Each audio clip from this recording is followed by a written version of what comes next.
बच्चों, Suryansh coaching classes में आपका सभी का स्वागत है।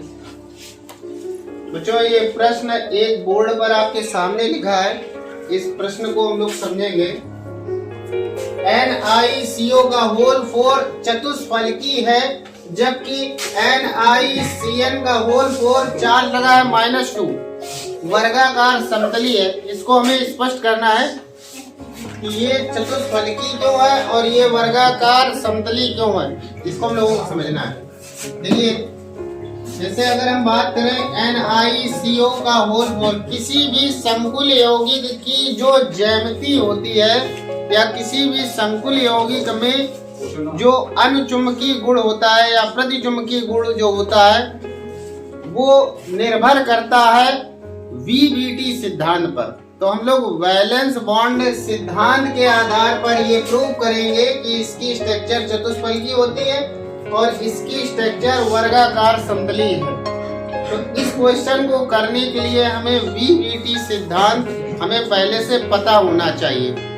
जब हमें VBT सिद्धांत अच्छे से पता होगा तभी हम इस क्वेश्चन को अच्छे से कर पाएंगे। तो देखिए, VBT सिद्धांत के अनुसार इस क्वेश्चन को हम सॉल्व करने जा रहे हैं। सर्वप्रथम, यदि किसी संकुल की ज्यामिति आपको ज्ञात करनी हो तो उस संकुल को आप सबसे पहले लिख लीजिए। किसकी आपको ज्ञात करनी?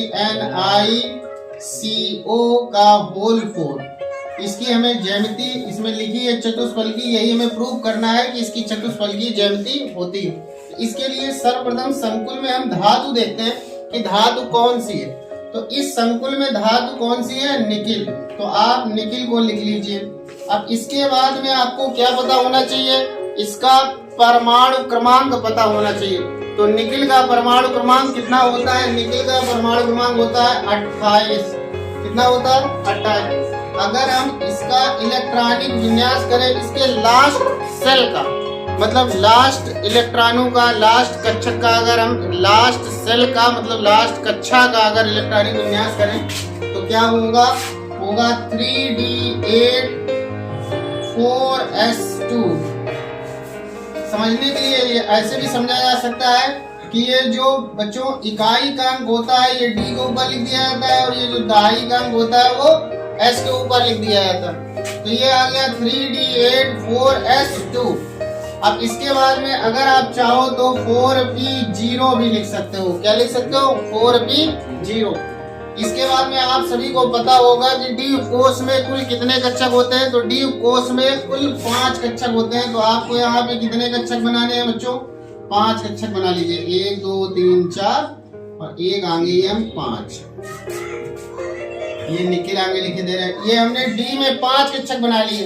यस में बच्चों कितने कक्षक बनते हैं? 1। और पी में कितने कक्षक बनते हैं? 3। तो ये हमने पी के 3 कक्षक बना लिए। अब इसमें कुल कितने इलेक्ट्रॉन भरने हैं आपको? 8। तो ये हुंड के नियम के अकॉर्डिंग 8 इलेक्ट्रॉन भरेंगे। हुंड का नियम ये कहता है कि आप पहले सभी कक्षकों में एक इलेक्ट्रॉन भर दीजिए, यदि बचे तो उनको आप शेष कक्षकों में युग्मित करा दीजिए। तो जैसे 8 इलेक्ट्रॉन भरने हैं तो हुंड के अकॉर्डिंग सबसे पहले सभी में एक इलेक्ट्रॉन आपने ऐसे भर दिया। तो कई इलेक्ट्रॉन भर गए? 1 2 3 4 5। अभी कितने बचे? 3 और बचे। तो 3 का युग्मन करा दीजिए। तो तीनों इलेक्ट्रॉन युग्मित हो गए। अब इसके बाद में यस वाले इलेक्ट्रॉन यस कक्षक में भरे जाएंगे। तो कई इलेक्ट्रॉन है इसमें? 2। तो दोनों इलेक्ट्रॉन आप इसमें भर दीजिए। इसमें आप एक भी इलेक्ट्रॉन नहीं देख रहे हो, इसलिए एक कक्षक खाली रहेगा। इसके बाद में करना क्या होता है? इस पूरे संकुल में इसी धातु परमाणु की आपको क्या निकालनी होती है? Oxidation number. तो इस पूरे संकुल में Ni की ऑक्सीडेशन नंबर हम लोग कैसे निकालेंगे? देखिए, इसकी ऑक्सीडेशन नंबर निकालने के लिए हम इसको पहले ब्रेक करते हैं। तो Ni प्लस CO कितने हैं बच्चा? 4।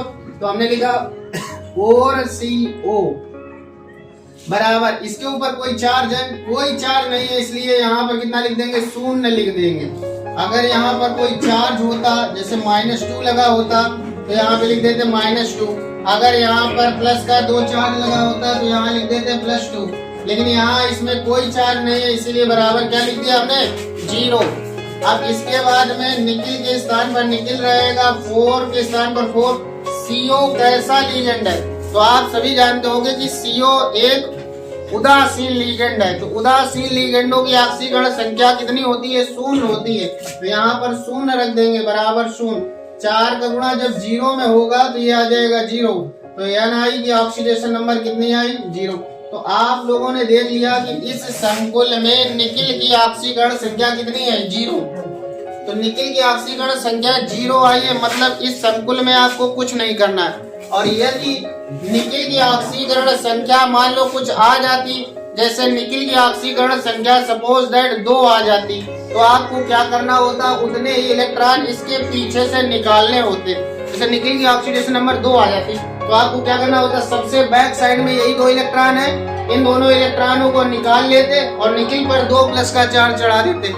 अगर ऑक्सीकरण संख्या यहाँ पे 3 आती तो यहाँ से आपको क्या 2 यहाँ से इलेक्ट्रॉन निकालने होते, 1 इससे इलेक्ट्रॉन निकालना होता और इस पर प्लस का 3 चार्ज चढ़ाना होता। तो कुल मिला के जितनी ऑक्सीकरण संख्या आती है उतने ही इलेक्ट्रॉन आपको बैक साइड से निकालने होते हैं और उतना ही पॉजिटिव चार्ज इस मेटल पर चढ़ा देना होता है। फिलहाल यहाँ पर ऑक्सीडेशन नंबर 0 है, इसलिए इसको हमें एज सच रखना है, इसमें कुछ नहीं करना। तो ये बेटा किसका विन्यास आ गया? निकिल का। अब इसके बाद में हमारा संयोजी बंध सिद्धांत ये कहता है कि केंद्रीय धातु परमाणु को अपनी समन्वय संख्या के बराबर, किसके बराबर? समन्वय संख्या के बराबर खाली संकरित कक्षकें उपलब्ध करानी होती। तो बच्चों यहाँ पर आप देख रहे होंगे कि इस संकुल में निकिल की समन्वय संख्या कितनी है? 4। इस संकुल में निकिल की समन्वय संख्या 4 है। इसका मतलब निकिल को कितनी खाली कक्षकें उपलब्ध करानी होंगी? 4। तो यहाँ पर आप देख रहे होंगे निकिल के पास में खाली कक्षकें हैं कितनी? तो निकिल के पास में खाली कक्षकें कितनी दिख रही हैं आपको? 3। एक कक्षक की आवश्यकता है। तो आप लोग ये सोच रहे होंगे कि जैसे सर ने 4p लिख लिया ऐसे 4d की आप लिख लोगे, एक 4d में 5 कक्षकें बनेगी तो एक कक्षक इसकी इन्वॉल्व होगी। ऐसा नहीं है, आप लोगों को ये देखना होगा कि इस मेटल से जुड़ा हुआ लीगेंड है कैसा है। यदि लीगेंड ये प्रबल है तो आपको आगे कक्षक बनाने की आवश्यकता नहीं है, इसी में कुछ न कुछ समायोजन हो जाएगा। परंतु अगर ये लीगेंड दुर्बल है तो फिर आपको आगे कक्षक बनाना पड़ेगा, मतलब 4d की आवश्यकता पड़ेगी। तो आपको ये देखना है कि इससे जुड़ा हुआ लीगेंड कैसा है, प्रबल है कि दुर्बल है। तो आपकी जानकारी के लिए बता दें कि 3 लीगेंड कौन कौन से, ये सिद्धांत 3 लीगेंडों को प्रबल मानता है। संयोजी बंध सिद्धांत 3 लीगेंडों को प्रबल मानता है। उसमें एक तो है आपका CO, एक है आपका CN और एक है आपका OX। इस सिद्धांत के अकॉर्डिंग 3 लीगेंडों को CO, CN और OX इनको प्रबल माना गया है। और ये माना गया है कि अगर मेटल से जुड़ने ये 3 में से कोई भी लीगेंड आएगा तो मेटल अपने इलेक्ट्रॉनों का युग्मन कुंड के नियम के विपरीत करा लेगी। तो यहाँ पर आपको देखना है निकिल से जुड़ने वाला लीगेंड कैसा है, प्रबल है कि दुर्बल है। तो जैसा कि आप देख रहे हो कि प्रबल लीगेंडों की सूची में CO है और यहाँ भी CO है। CO कैसा है? प्रबल लीगेंड है। तो प्रबल लीगेंड होने के कारण क्या होगा, यहाँ यस में जो 2 इलेक्ट्रॉन आपको दिखाई दे रहे हैं, ये यस वाले दोनों इलेक्ट्रॉन किसमें चले जाएंगे बच्चों? D में चले जाएंगे। तो जब D में चले जाएंगे तो ये कक्षक हमारा कैसा हो जाएगा? खाली। और हमें कितने खाली कक्षकें उपलब्ध करानी थी? 4। निकिल को कितनी खाली कक्षकें उपलब्ध करानी थी? 4। तो जब ये दोनों इलेक्ट्रॉन यहाँ चले जाएंगे तो देखो बच्चों ये 4 खाली कक्षकें उपलब्ध हो जाएंगी। तो इसको हम नेक्स्ट लाइन में लिखे दे रहे हैं। यहाँ पर आप देख रहे हो ये वाले दोनों इलेक्ट्रॉन आ जाएंगे D वाली कक्षक में। तो D वाली कक्षकों में आ जाएंगे तो इसके पास में 4 खाली कक्षकें उपलब्ध हो जाएंगी। एक तो S वाली ये खाली हो जाएगी और 3 P वाली खाली कक्षकें हो जाएंगी।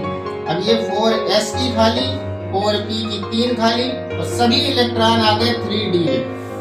तो अब इसको 4 कक्षकें खाली उपलब्ध करानी थी, इसने चारों खाली कक्षकें उपलब्ध करा दी। अब इसके बाद में क्या होगा? इसके बाद में इनमें हाइब्रिडाइजेशन होगा, यानी संकरण होगा। क्यों? क्योंकि यस कक्षक का आकार कैसा होता है? गोलाकार। पी कक्षक का आकार कैसा होता है? डम्बलकार। तो इनके आकार और इनकी ऊर्जाएं में अंतर होगा और अंतर होने के कारण अभी CO इनसे नहीं जुड़ पाएगा। तो सबसे पहले इनका संकरण कराया जाएगा। तो संकरण में कौन कौन सी कक्षकें भाग लेंगी? एक S 3p। तो इसमें संकरण कौन सा आएगा बच्चों? इसमें संकरण आ जाएगा sp3। कौन सा संकरण आ जाएगा? sp3। संकरण के बाद में इन संकरण में जितनी कक्षकें इन्वॉल्व होती हैं, संकरण के पश्चात उतनी ही नई कक्षकें बनती हैं। तो संकरण में कुल कितनी कक्षकें इन्वॉल्व हो रही हैं? 1 और 3 चार कक्षकें इन्वॉल्व हो रही हैं, इसीलिए संकरण के पश्चात 4 नई संकरित कक्षकें बनेंगी। तो संकरण के पश्चात इसमें 4 नई संकरित कक्षकें बनेगी, जिनमें CO अपने इलेक्ट्रॉन प्रवेश कराएगा। तो CO 4 है, एक CO 2 इलेक्ट्रॉन देता है, इसीलिए उसे पूरी खाली कक्षक चाहिए। तो एक CO आएगा, अपने दोनों इलेक्ट्रॉन देकर इस कक्षक से जुड़ जाएगा, एक CO इसमें जुड़ जाएगा, एक CO बेटा इसमें जुड़ जाएगा और एक CO इसमें जुड़ जाएगा। तो कुल मिला के यहाँ पर आप देख रहे हो कि चारों CO किसमें आए? एक S में और 3 P में। तो इसमें संकरण कौन सा आया? sp3। बच्चों आप लोगों को ज्ञात होगा कि यदि किसी संकुल में धातु परमाणु sp3 संकरण, किसी संकुल में यदि धातु परमाणु के पास में sp3 संकरण होता है, कौन सा संकरण होता है? sp3 संकरण होता है, तो उसकी आकृति कैसी बनती है? चतुष्फलकी। और अगर संकरण dsp2 होता है तो आकृति कैसी बनती है? वर्गाकार समतली बनती है। और अगर संकरण d2sp3 या sp3d2 होता है तो आकृति बनती है बच्चों अष्टफलकी। कैसी बनती है? अष्टफलकी बनती है। फिर से एक बार समझ लेते हैं, यदि केंद्रीय धातु परमाणु पर संकरण sp3 आता है तो आकृति बनती है आपकी चतुष्फलकी। अगर संकरण dsp2 आता है तो आकृति बनती है वर्गाकार समतली। और अगर संकरण d2sp3 या sp3d2 आता है तो आकृति बनती है अष्टफलकी।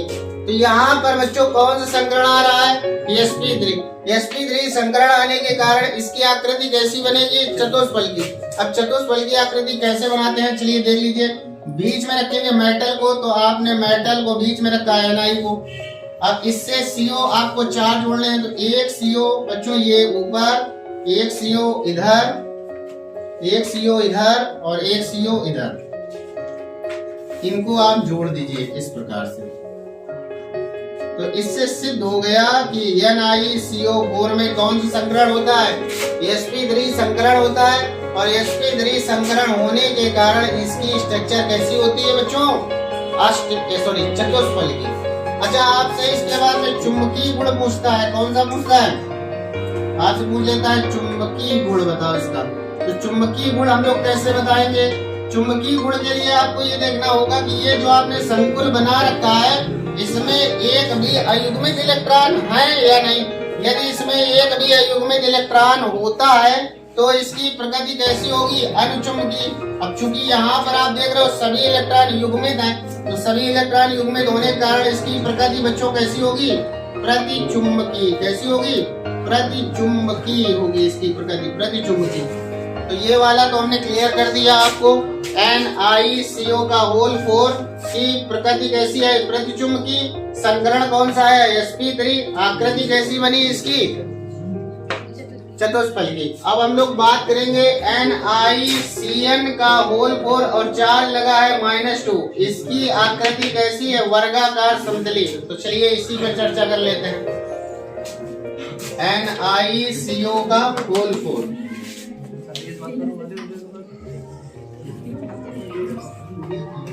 अब बच्चों हम लोगों को समझना है NiCN4 चार्ज लगा है इस पर -2। तो जैसा कि पिछले वाले में हमने बताया था कि सर्वप्रथम मेटल को हम लिखते हैं और मेटल के परमाणु क्रमांक को लिखते हैं। तो सबसे पहले हम क्या करेंगे? मेटल को लिखेंगे, निकिल को। निकिल का परमाणु क्रमांक कितना होता है? 28। इसका विन्यास क्या होता है बच्चों? 3d8 4s2। और हम लोग 4p भी लिख लेते हैं इसके साथ, 4p0। अब D में कुल कितने कक्षक बनते हैं? तो D में बनते हैं बच्चों 5 कक्षक। तो आप 5 कक्षक बना लीजिए। D में कितने कक्षक बनते हैं? 5। S में बच्चों कितने बनते हैं? 1। और P में कितने बनते हैं? 3।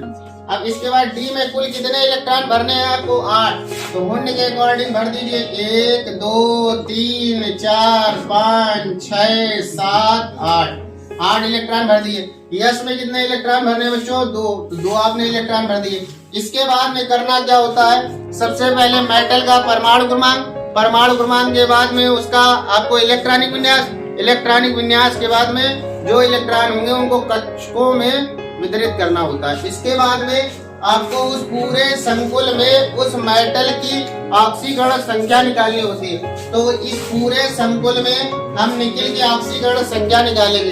तो कैसे निकालेंगे? यहाँ पर है Ni, तो Ni के स्थान पर Ni प्लस Cn का होल 4 है, तो 4Cn इज इक्वल टू, अब देखो इस पर चार्ज लगा है -2, तो चार्ज जितना लगा होता है वो इधर लिख देते हैं। निकेल के स्थान पर निकेल, 4 के स्थान पर 4। Cn पर कितना चार्ज होता है? तो Cn पर होता है -1 चार्ज, तो यहाँ पर -1 रखेंगे बराबर -2 लिख दिया। इसके बाद निकेल के स्थान पर निकेल और 4 का गुणा जब -1 में करेंगे तो -4 और बराबर -2। -4 बेटा इधर जाएगा तो +4 हो जाएगा, तो Ni बराबर -2 + 4, तो यहाँ पर हो जाएगा Ni बराबर कितना? +2। निकेल की ऑक्सीडेशन नंबर कितनी आई? 2। अब हमने बताया था जितनी ऑक्सीकरण संख्या आती है उतने ही इलेक्ट्रॉन आपको क्या करने होते हैं?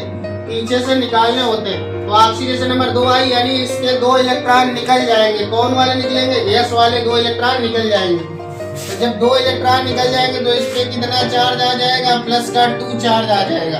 अब इससे 2 इलेक्ट्रॉन निकाल लीजिए, तो इसका क्या विन्यास हो जाएगा बच्चों? डी में आप 5 कक्षक बना लीजिए, तो 5 कक्षक बन गए और इसमें इलेक्ट्रॉन आप जिस प्रकार से भरे हैं उसी प्रकार से भर दीजिए। तो ये वाले दोनों इलेक्ट्रॉन चले जाएंगे तो 1 कक्षक हो जाएगा खाली। पी में 3 कक्षक। अब इसके बाद में आपको इससे जोड़ना है लिगेंड को। इससे क्या जोड़ना है? लिगेंड को। लिगेंड इससे कौन सा जुड़ना है? Cn। और Cn कैसा होता है?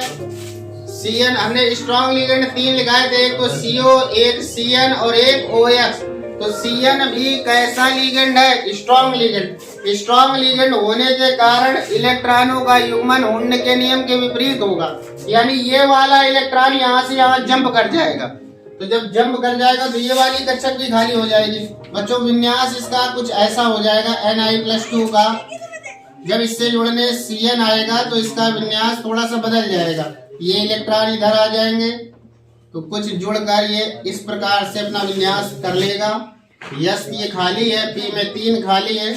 अब बच्चों यहाँ पर आपको Cn को एडजस्ट करना है, तो एक Cn आएगा इस डी कक्षक में, एक यस में और 2 Cn जाएंगे पी कक्षक में। तो इसमें संकरण कौन सा आ जाएगा? इसमें संकरण आ जाएगा डी, यहाँ से डी, यहाँ से यस और यहाँ से पी के 2 आएंगे। क्योंकि एक Cn आएगा यहाँ पर, एक Cn आएगा यहाँ पर, एक Cn आएगा यहाँ पर और एक Cn आएगा यहाँ पर। तो इसमें संकरण कौन सा आ गया? DsP2। हमने बताया था यदि संकरण DsP2 आता है तो आकृति कैसी बनेगी? आकृति बनती है वर्गाकार समतली। तो इसमें हमें क्या करना है? इसकी स्ट्रक्चर बनानी है। तो चलिए स्ट्रक्चर बना रहे हैं। एक वर्ग बना लेंगे, बीच में बैठा देंगे निकिल को। इसके चारों तरफ आप क्या करोगे? Cn को जोड़ोगे। Cn कितने हैं आपके? 4। एक Cn बच्चों इधर जुड़ जाएगा, एक इधर जुड़ जाएगा, एक Cn इधर, एक Cn इधर, और इस पर टोटल चार्ज कितना है? इस पर टोटल चार्ज -2। तो ये स्ट्रक्चर बन गई। तो बच्चों इससे प्रूव हो गया कि NiCN का होल 4 चार्ज लगा है -2। इसकी आकृति वर्गाकार समतली होगी। क्यों होगी? क्योंकि इस पर संकरण कौन आया है? DsP2। DsP2 संकरण होने के कारण इसकी आकृति ऐसी है वर्गाकार समतली। और दूसरी चीज इसमें ये भी देखेंगे, क्या इसमें एक भी अयुग्मित इलेक्ट्रॉन है? तो इसमें एक भी अयुग्मित इलेक्ट्रॉन ना होने के कारण इसकी चुंबकीय प्रकृति कैसी होगी? प्रतिचुंबकीय। दोस्तों अगर वीडियो अच्छा लगा हो तो वीडियो को लाइक कीजिए, चैनल को सब्सक्राइब कीजिए, दोस्तों के साथ शेयर कीजिए।